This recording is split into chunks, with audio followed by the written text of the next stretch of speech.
Political parties have 5 years from the conclusion of every national election to go and make their presence known, collect memberships, look for funding, and conduct conversations with the wider public.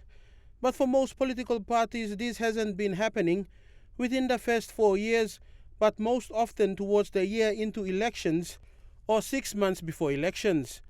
At the Political Party Policy Seminar Series, hosted by the PNG National Research Institute, EMTV asked the major political parties why. One problem with us Papua New Guineans that I've established during my journey with the Pangu party, you face resistance. Not enough political party awareness is done because of the challenges they face and the funding constraints. People tend to say that this group of people are doing early campaign. So where do we go from there as a political party? And this is the appropriate time. This is the time because even if you go out and promote your policies, how much do you expect the people to remember come voting time? So this is the right time. And this has been encouraged by the Register of Political Parties for the parties to go out there and promote their policies and their parties. So I think that is, I think we should understand it like that.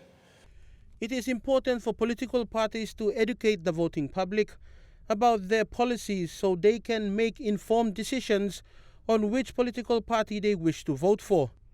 Ultimately, a party or a coalition of parties form government and implement their policies when in office. So how can political parties be penalized for not doing their mandated duties? The Registrar of Political Parties is responsible for pulling parties in line, but at present it is handicapped and can't do much. This is because of the law governing the function under the revised Organic Law on the Integrity of Political Parties and Candidates, OLIPAC, hasn't been deliberated on the floor of Parliament. It's taken almost 14 years. Amended OLIPAC has been distributed to members of Parliament for their study and perusal, so that when the vote is taken, hopefully in the November session, that the members of Parliament will vote informed and not just, voting blindly. With regard to the OLIPAC, revised OLIPAC law, some or most of us contributed towards this with Dr. Gelu and other stakeholders. And all we wanted to see was to go to Parliament.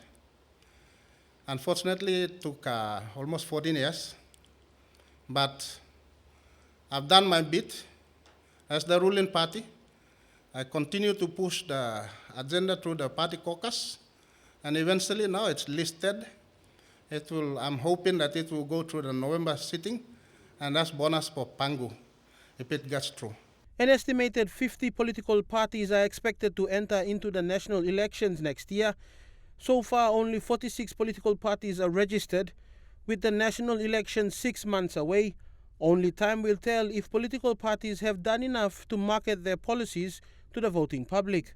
In PNG, it is evident the majority of voters still vote for preferred candidates rather than voting among party lines. Fidelis Sukina, National, EMTV News.